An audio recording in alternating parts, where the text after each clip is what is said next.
Hi, I'm Brad Kelly, and you're listening to part of my ongoing 5 Fathoms Tarot project, an effort to understand, explicate, and explore the tarot as a system of divination, a tool for spiritual practice, and a cross-cultural artistic endeavor begun hundreds of years ago.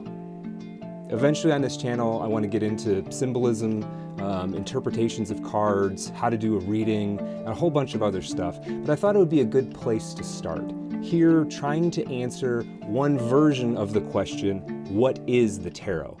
See, the art began as a form of amusement, and I believe in many ways it is still a kind of game. Anybody who's flipped through a tarot deck will immediately recognize some similarities to, say, the standard poker deck. One of these is that there are 4 suits. The swords in the tarot deck are the spades, of course, the wands are the clubs, the pentacles or coins are the diamonds, and the cups are the hearts. And there is a court in both the standard playing deck and the tarot deck, though in the tarot there's usually one more member to the retinue. So clearly there is some shared DNA here, and it's a safe assumption that they kind of came from the same place and time, at least at some point.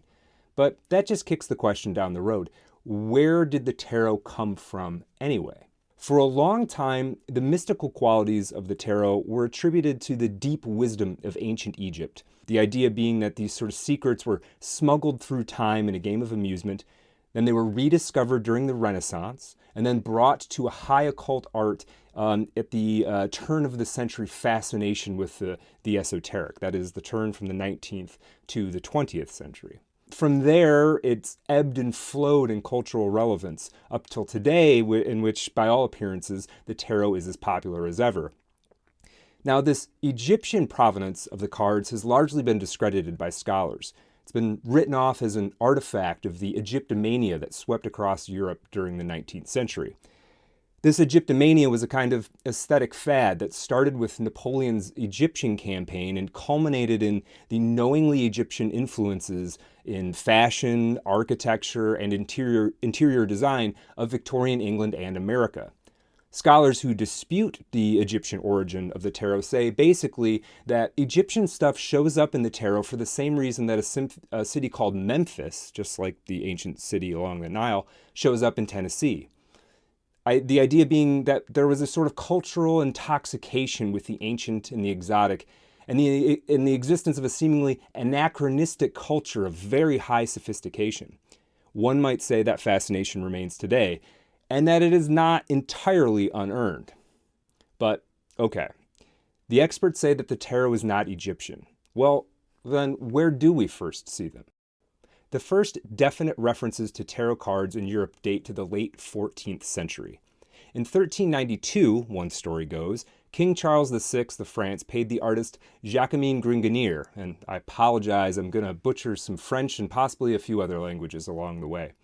The king paid this artist Gringanier to create a colorful gilded deck for his amusement, entertaining at parties, who knows exactly. This became an accepted story for the origin of playing cards. Gringanier had created this deck as a distraction for the king, who, by the way, had gone utterly mad. But this is a story that is only found in one place, and that's the writings of a Jesuit father more than 300 years after the fact. Further, the deck of the French king was never actually uncovered, and if you do a little Google search, you can find a tarot of Charles VI tarot card deck, but really that's a Florentine product of the mid-15th century. What appears to actually be the first reference to cards, and at least European reference to the cards in the lineage of tarot, comes in 1371, when Peter IV, King of Aragon, commissioned a deck, which has since been lost. Just a few years later, 1377, the monk Johann of Rheinfelden wrote that the cards in the, quote, common form had arrived in Switzerland. Further support for this approximate dating belies a later myth about the deck, that gypsies brought the cards into Europe during a wave of migration in the 14th century. This is a possibility, but the timing of the Romani immigration to that part of the world has been somewhat disputed. Nonetheless, in the late 14th and early 15th century, there is a flourishing of tarot across Europe. In 1380, we get the first references in Spain, and in 1397, there is a prohibition against card games in the city of Ulm in Germany. And so we can detect where the tarot first arrived in the West through these smattering of sources. And I think that the myths surrounding its origin, in fact, contribute to the deck's appeal, its kind of mystique and its magic. And because it's unrooted from any authoritative version, the tarot is thus allowed to grow and evolve, to shapeshift, to be subjected to the whims and wisdom of the age through which they survive.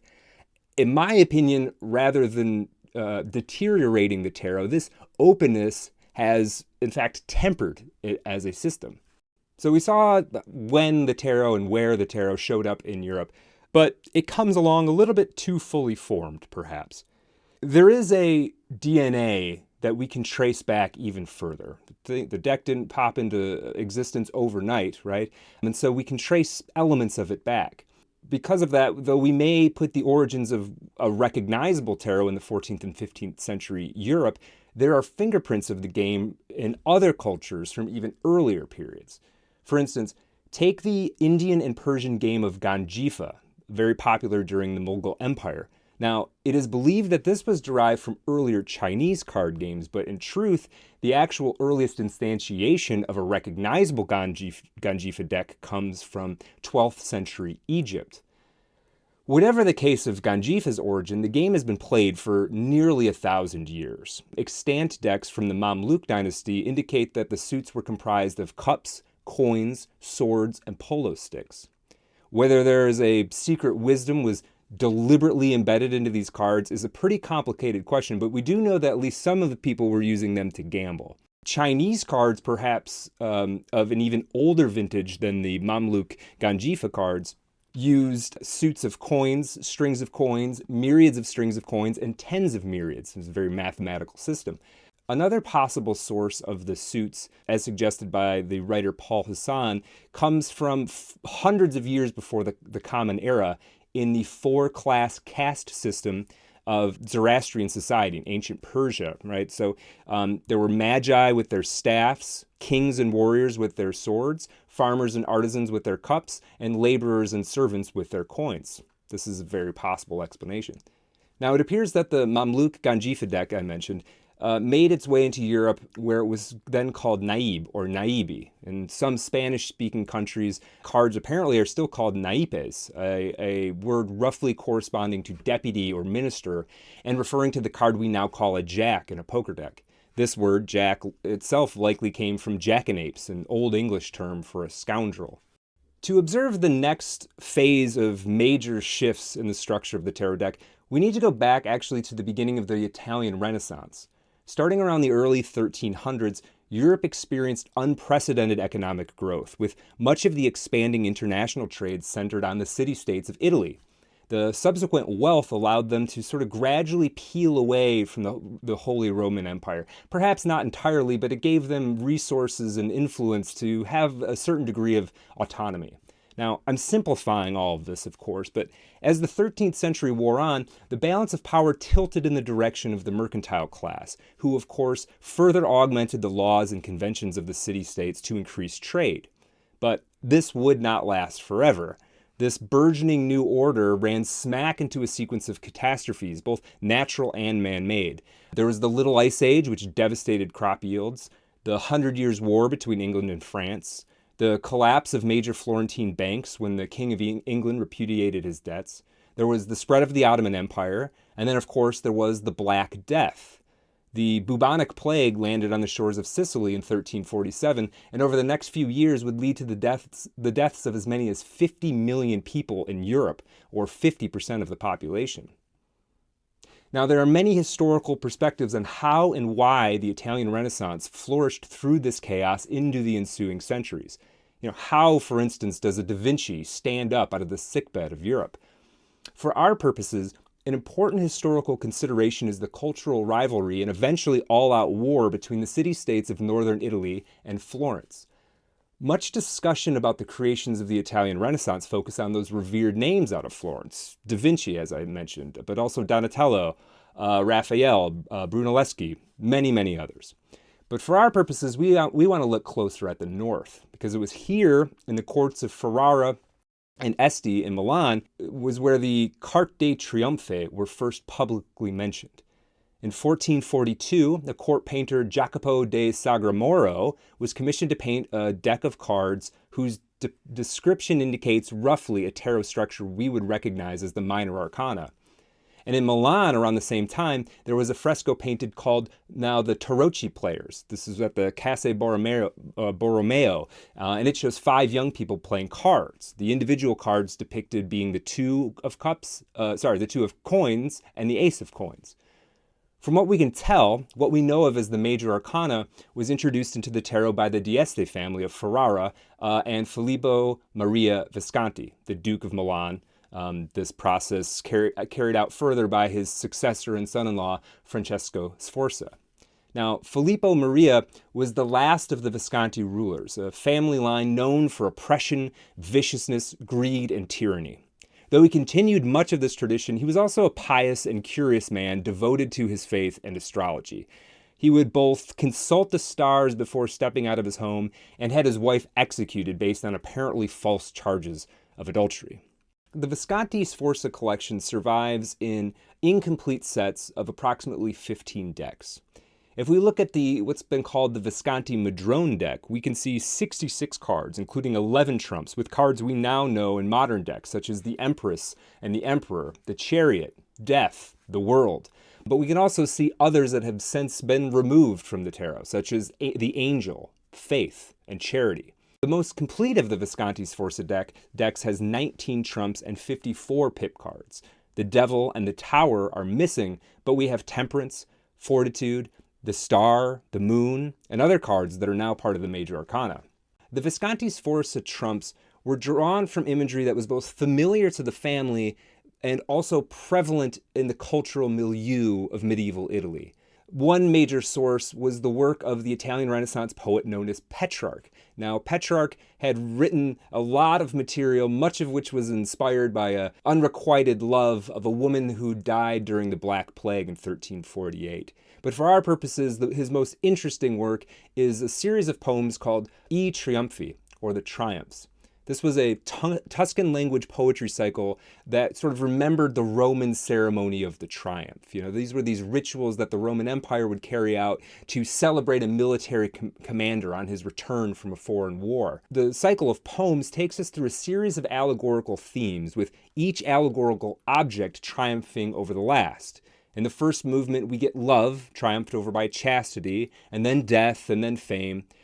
The resonance of this work was augmented in the public imagination by its many illuminated versions, but also by, just the cosmic pain of the Black Plague, and as well as the rich imagery of medieval theatrical performances in a kind of fervent creative alchemy, which not only kept Petrarch's name alive, but led to the 15th century danse macabre, which was an allegorical genre of theater and, in my opinion, also the tarot. Now, in addition to all of this, the cards were developed amidst a Renaissance reevaluation of the archetypal significance of pagan iconography and motifs. Some of the symbols that remain in the cards are holdovers from inclusions apparently commissioned by the Viscontis. For example, the High Priestess card is derived from the Popus card in the Visconti decks. And some good scholarship indicates that this card probably referred to Sister Macafrida da Pirovano, who is a relation to the Visconti family and a member of a heretical sect called the Guglielmites. The Guglielmites believed that a 13th century Milanese woman named Guglielma was the physical incarnation of the Holy Spirit and would return to found a new church. Now, as near as we can tell, the Visconti Sforza decks and similar decks eventually leaked out into common usage, published in more economical versions using woodblock techniques, right? And toward the end of the 15th century, other significant versions of the tarot began to appear. For example, the richly evocative Solabusca deck, whose authorship is unknown. It takes its name from a family that owned it for many years, likely not even the family that commissioned it. This actually is the oldest complete deck in which no cards are missing. It's also the first to have numbered its trumps and includes images of figures like Nebuchadnezzar, Gaius Marius, and Bacchus. Another significant deck of this time is the so-called Mantegna deck, which includes familiar trumps and may have been used not so much as a game, but as an educational tool for upper-class children.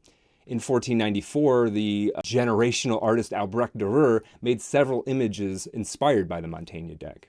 Into the 1500s, the game of tarot spread through Europe, largely due to the production of thousands of woodblock decks in France. This evolving into what is recognizable to many people who play with the tarot as the Marseille pattern. This Marseille pattern closely matches the structure we're most familiar with these days. There are 14 cards in each of 4 suits. There are 21 trumps matching the Rider-Waite-Smith deck, only with the magician appearing as the juggler, the high priestess as the female pope or popess, and strength as fortitude. At the same time, a similar game appeared in Florence called Minciate, which modified some of the trumps and introduced virtue cards, zodiacal cards, and elemental cards, the latter two of which would influence the tarot significantly once it began to be used for divination. So from this flourishing of styles, the Marseille, the Minciate, and a variety of other decks in the 1500s, eventually we would get the poker deck as we know it, as well as modern tarot.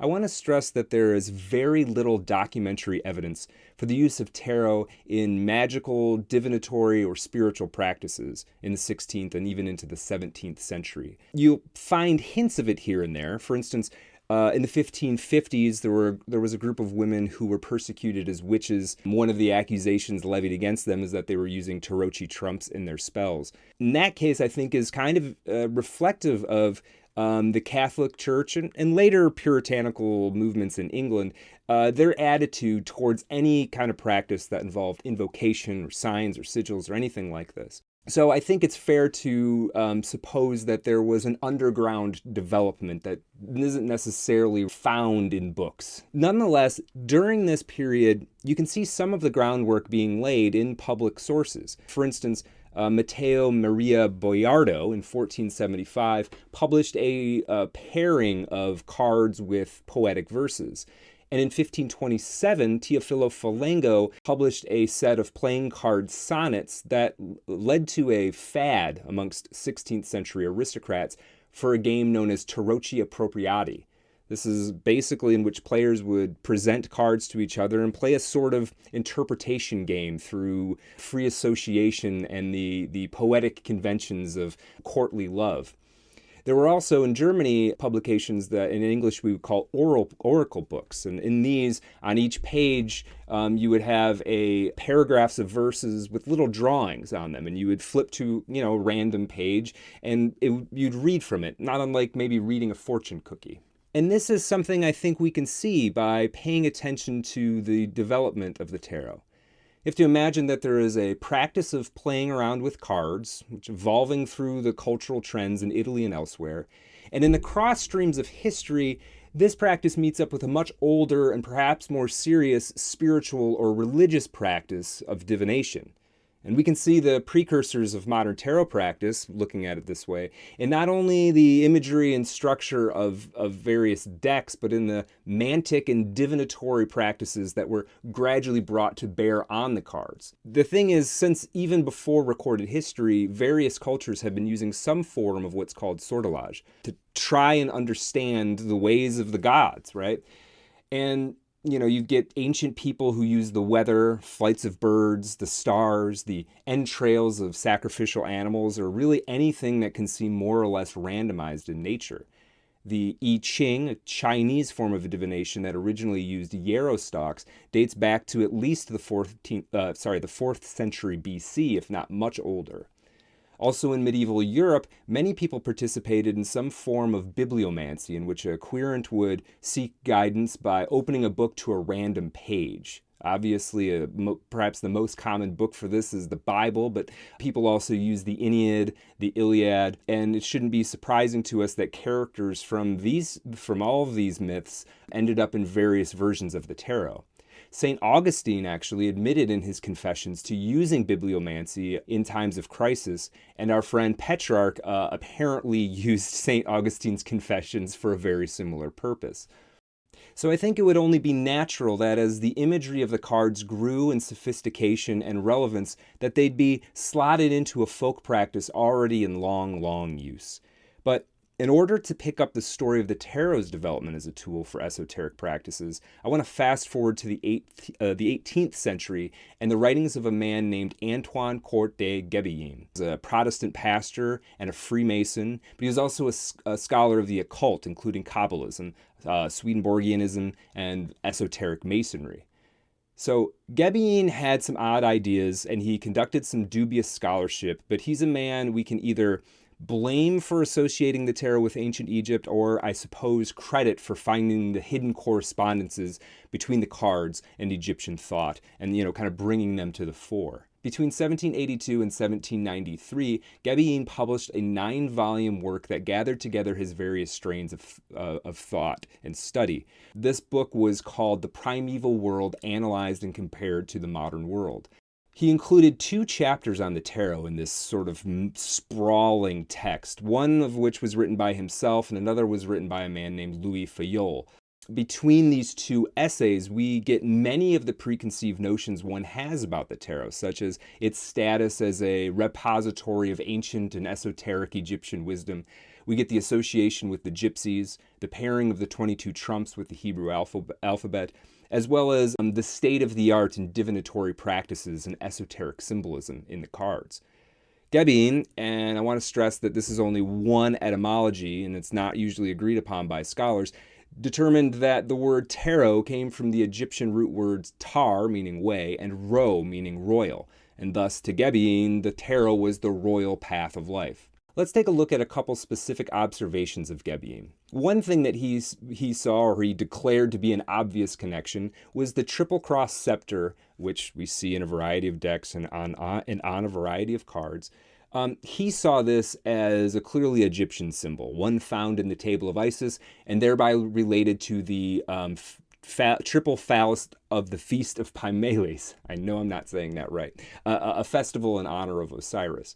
Now, I don't think you can find a number and assume that it's related to any specific religion, but, perhaps he's pointing to a lineage even, older than the Bible that influenced it in some way. Guébillin saw major Egyptian influences on the arcanum of the moon. For instance, you'll see this in Rider-Waite-Smith decks and older decks, the droplets falling from the sky. Guébillin related these to the tears of Isis, which each year flooded the Nile and make it fertile. He pointed to the crayfish as the zodiacal sign of Cancer, which happens to mark the time in which the sun and moon leave the sign of Cancer, and in Egypt this was the flooding time of the year. Further, Guébillin said that the 2 dogs on the moon card aligned with the Egyptian idea that the tropics are a palace guarded by a faithful companion and gatekeeper.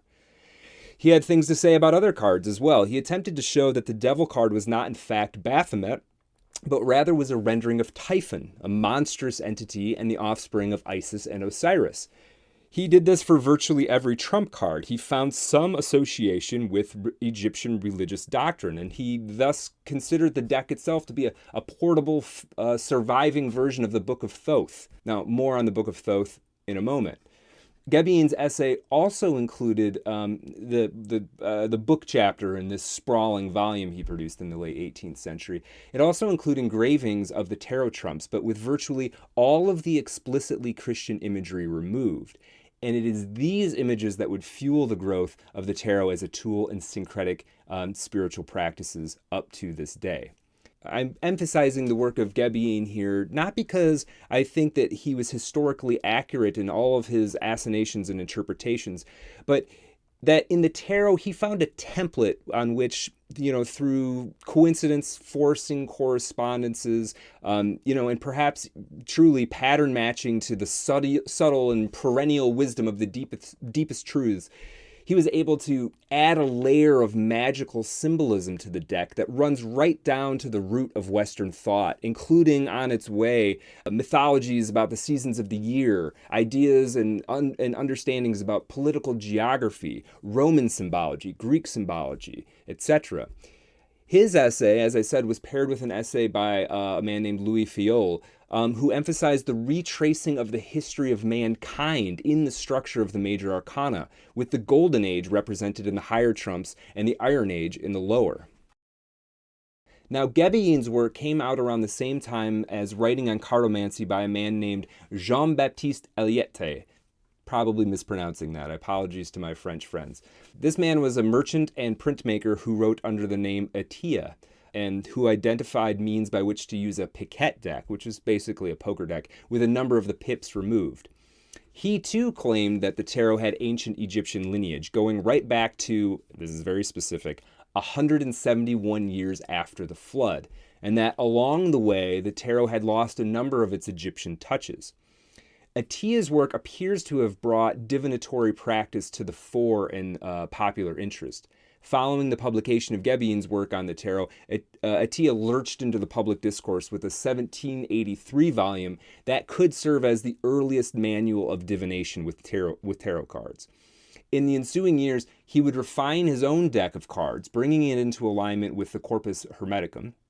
For people who don't know, the Corpus Hermeticum is a collection of 17 writings that were long attributed to ancient Egypt and the Hellenistic figure of Hermes Trismegistus, this very name being a conflation of the Egyptian god Thoth and the Greek god Hermes. Later research on the Corpus Hermeticum has revealed that the texts, most of which appear in the form of discourse between Hermes and his students, were written between the years 100 and 300, though questions remain about their precise provenance.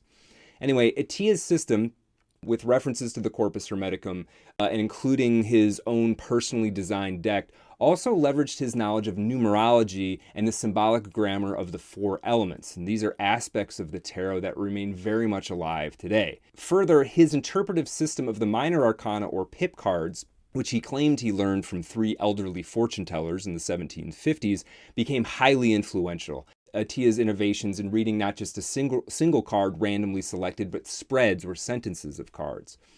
Atia and his pupils, who refined his system in publications throughout the early 19th century, is a key player in the evolution of the tarot from a card game to a genuine spiritual practice. Atia's deck and the subsequent decks that sprang from his work, which have been designated by tarot scholars in the 1970s as Grand Atia 1, 2, and 3, incorporated increasingly Egyptian, Masonic, and Neo-Gothic motifs, which we see also in decks such as the Rider-Waite and others.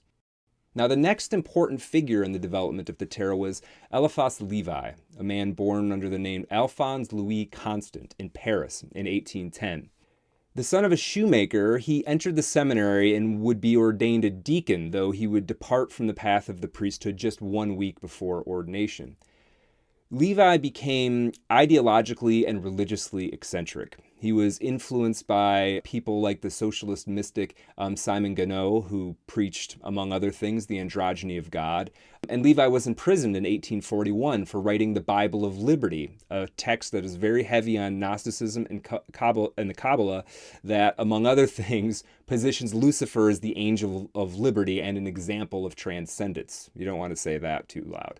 Now, in actuality, it wasn't really until the 1850s that he took the decided turn toward esotericism that would eventually require his discussion here. After Napoleon III, president, emperor, and last king of France, enacted a coup, Levi was thrown in prison. Now, he'd initially been supportive of the dictatorship, but, once he got what he'd asked for, he changed his mind, and he'd actually published a song that was highly critical of Napoleon III, so they locked him up. After he was released, and especially in 1851, after his wife left him, Levi doubled down on his study and practice of magic. He began to write texts such as The Doctrine and Ritual of High Magic, The History of Magic, The Science of Spirits, and many others.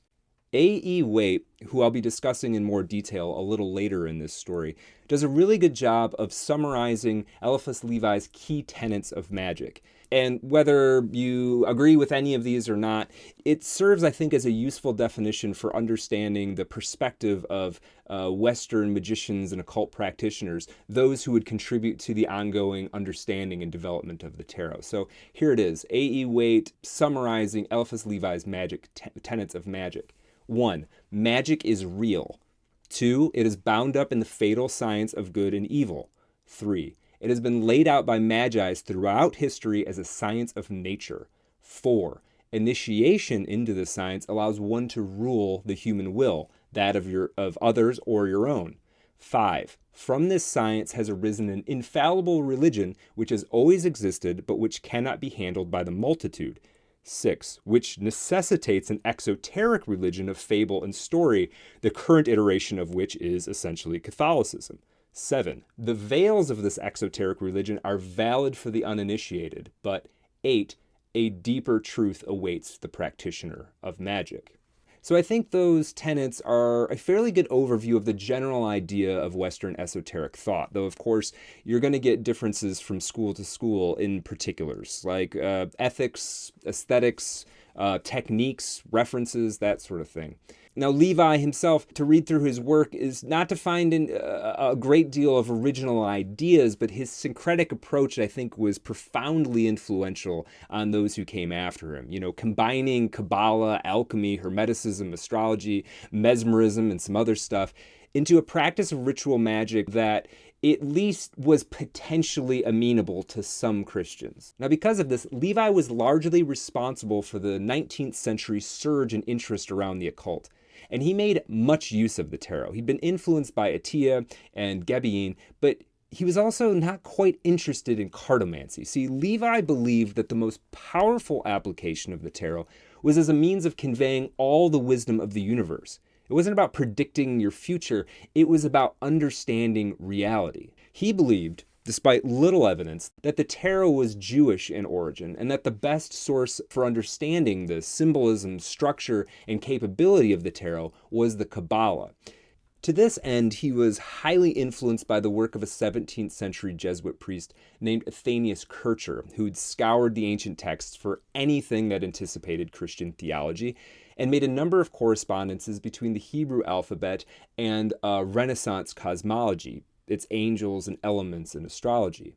Now, today, much of Kircher's work has been discredited. However, a number of his correspondences live on in the tarot as configured by Eliphas Levi. This includes primarily the association between trumps and Hebrew letters. This association had been talked about in previous texts, but with Levi, we see it really being sort of stamped into the leather of the tarot. Levi also changed the course of the development of the tarot by selecting not Atiyah's deck or Gebelin's deck, but the Marseille tarot as his medium. His modifications of it would live on into end up being used as a reference in Valentin Tomberg's monumental meditations on the tarot, as well as the primary resource in the magical system of Alejandro Jodorowsky. It would also serve as a primary model for the eventual Rider-Waite-Smith deck. So Levi selecting the Marseille really sets things in a particular direction. Now, as I said, Levi made some changes to the Marseille tarot.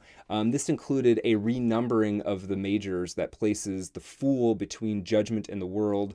This includes the emphasis of the Sphinx on the Chariot card and on Baphomet in the Devil card. It's worth noting that many current interpretations of the Devil card would run counter to Eliphas Levi's thinking. Now, recall that he wrote an interpretation of the Bible that hailed Lucifer as a revolutionary hero, and his placement of the hermaphroditic Baphomet here, perhaps influenced by his study with Simon Guinot, was picked in order to symbolize the balance and the goal of a perfect social order. Very few people would read the Devil card like that today. Baphomet is a curious character to begin with. If you're not aware, during the trials of the Knights Templar in the 14th century, it was claimed that the knights worshipped this figure Baphomet in the form of a heathen idol head.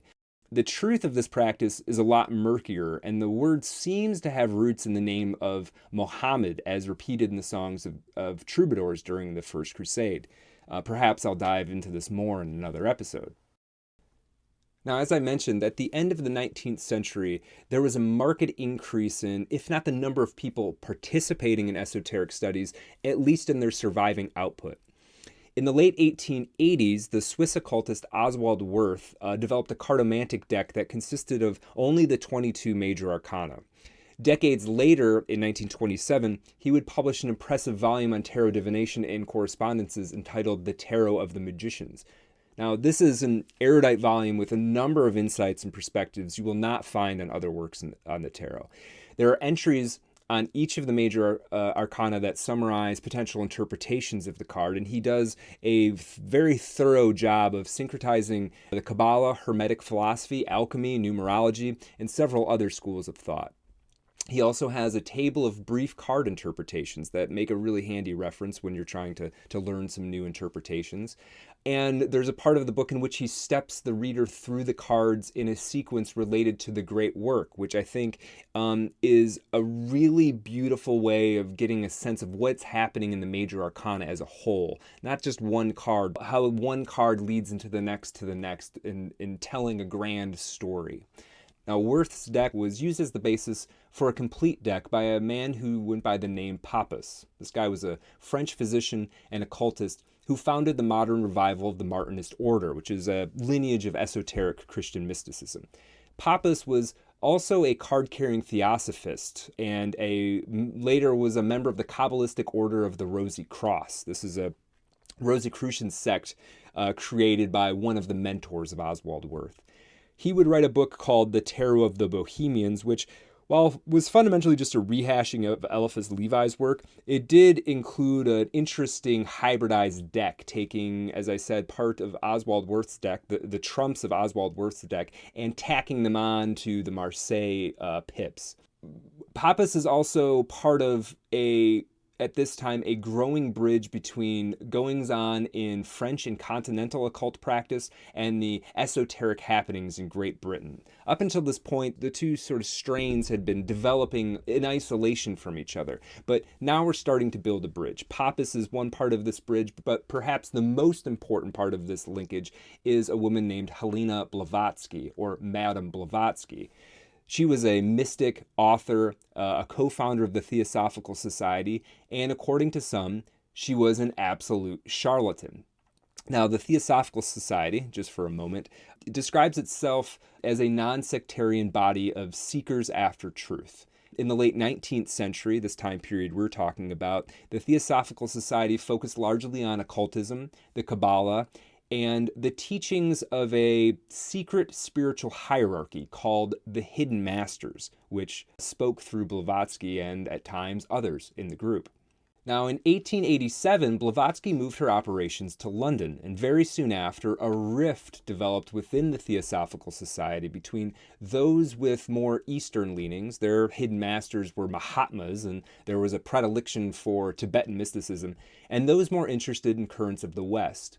A Hermetic Lodge of the Theosophical Society was formed, and then, not long after, Theosophist, Rosicrucian, and just a guy steeped in what we would call the fringe rites of Freemasonry, named William Wynne Westcott, teamed up with two other men, William Robert Woodman and Samuel Liddell Mathers, to form a group called the Hermetic Order of the Golden Dawn, for the purposes of spiritual development, the study of metaphysics and Hermeticism, and the practice of magic.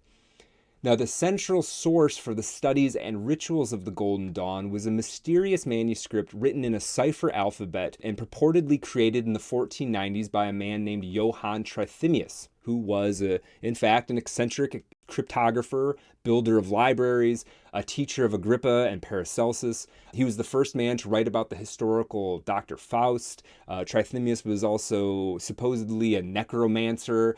He's a character in Grimm's fairy tales. And not least of all, he had been an abbot at various monasteries.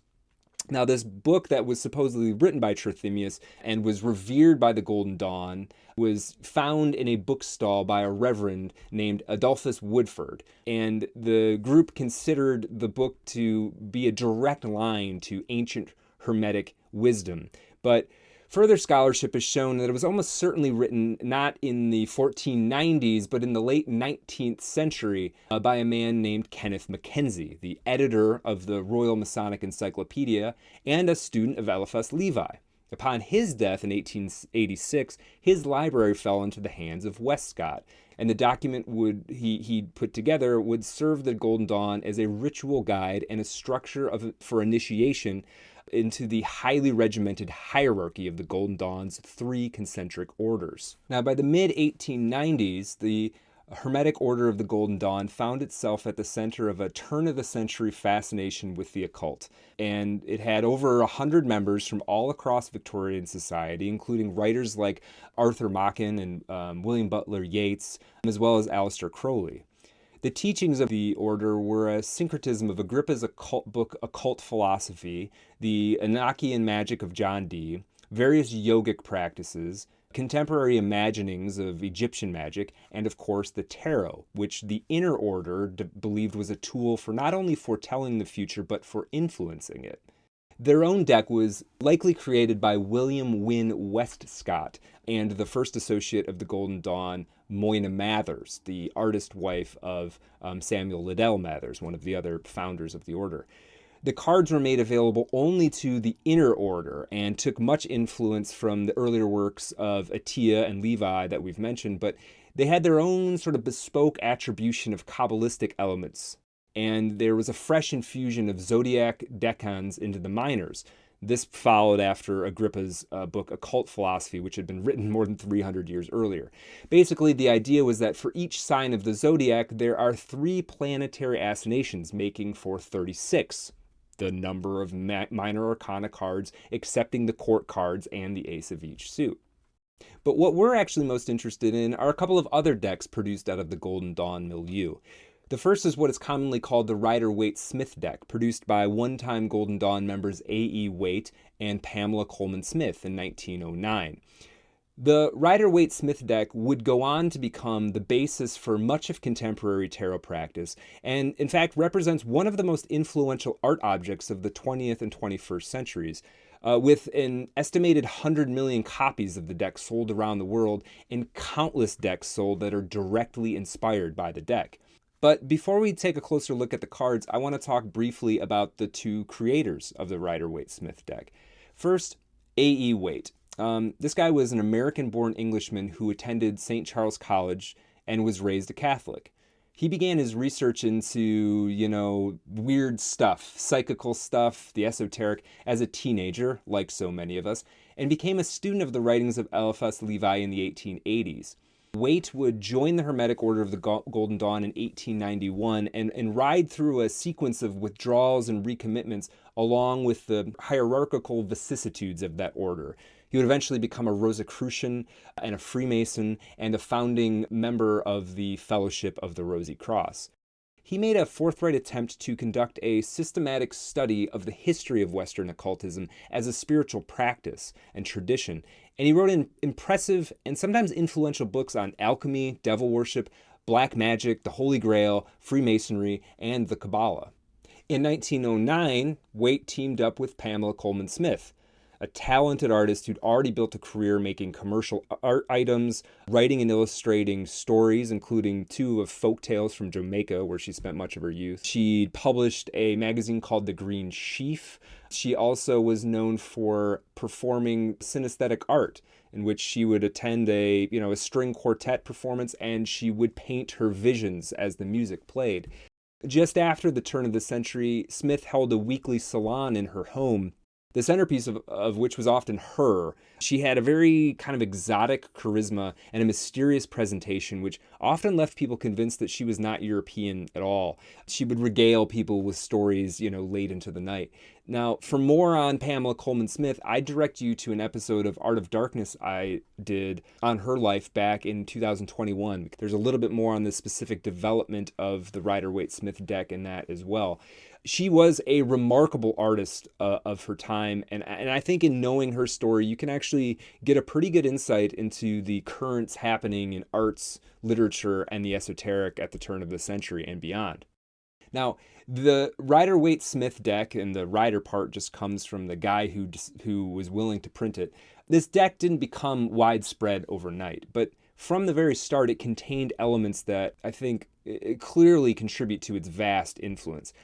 One is the particular aesthetic with which Smith approached the art.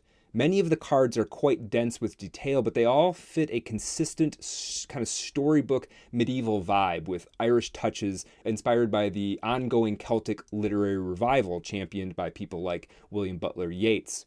Yeats, as I mentioned, was at one time a member of the Golden Dawn and had outlined what he saw as correspondences between the tarot suits and Celtic myth or folklore about the Tuatha De Danann, a supernatural race that inhabits the otherworld.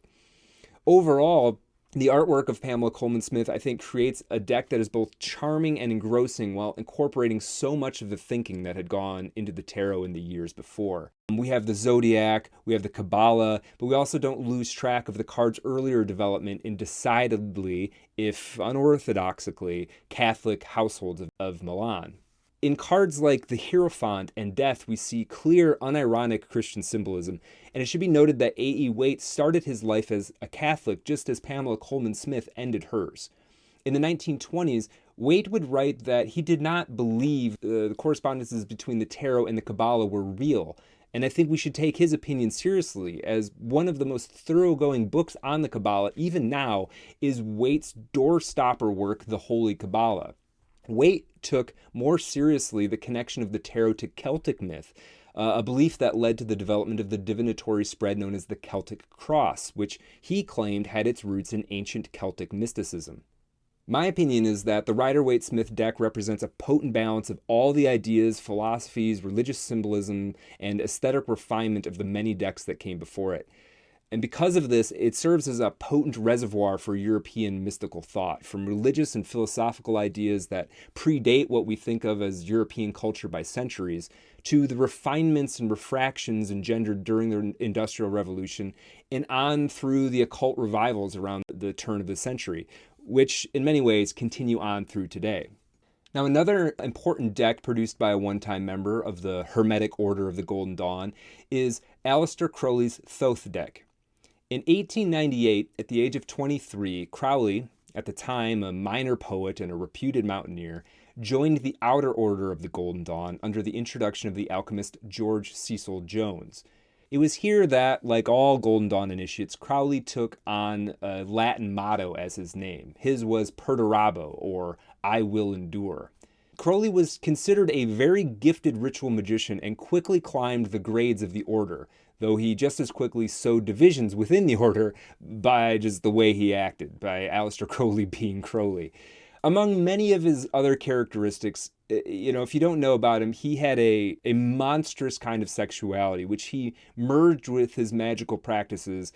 And though he was perhaps not as evil as he would be presented by the media as the 20th century wore on, he often exhibited hedonistic and megalomaniacal behavior. And yet, his brilliance was something that one had to take seriously within the occult revival. His alliance with Mathers, in fact, threatened to tear the order apart. And Crowley would be, looking back at it, in many ways, he was kind of the Yoko Ono of the Golden Dawn. Later on, when Crowley turned against Mathers, he would publish crude adaptations of Golden Dawn rituals and, in fact, draw a lawsuit.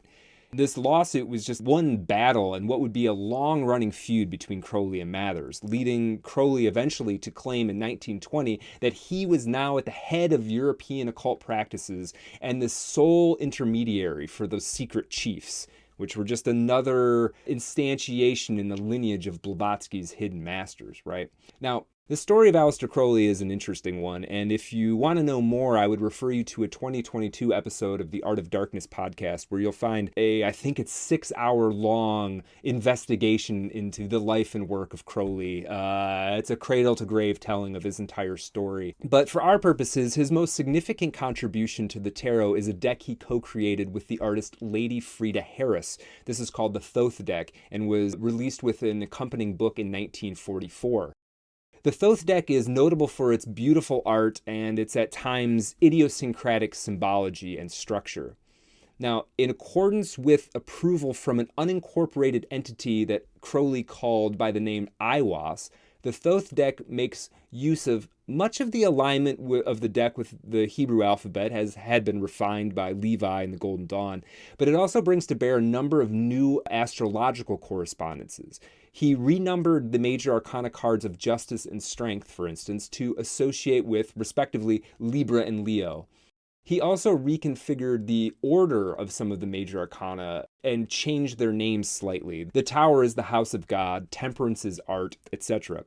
The court in the Thoth deck is also a little bit different. It's the Knight's queens, princes, and princesses, and all of them have a little title as to their appropriate interpretations. Crowley also incorporated Egyptian and Greek mythological elements that had not appeared overtly in the tarot pre-1944. This brings us more or less into the modern era. There were, of course, significant contributions to the development of the tarot from all over the place. In the non-English speaking world, there were writers and practitioners like the German Ernst Kurzan or the Gurdjieffian Peter Ouspensky. Valentin Tomberg, who I mentioned, was the Russian author of the profound book Meditations on the Tarot, A Journey into Christian Hermeticism. And with the rise of the New Age movement, the tarot entered an entirely new chapter. There was an efflorescence of decks, ranging from oracle cards to horror-themed decks to children's themed decks to kitty tarot, and etc. But all of these cards have their roots in the same lineages, schools, and thinkers. As a living text, subject in many ways to the whims of those who practice with it and cultural changes and how we view things like psychology, consciousness, and the soul, the tarot has become more expansive, and I think it's this very flexibility and comprehensiveness that makes it such a powerful tool for the exploration of your own mind and life, and I think ensures that it will be around for another 500 years at least.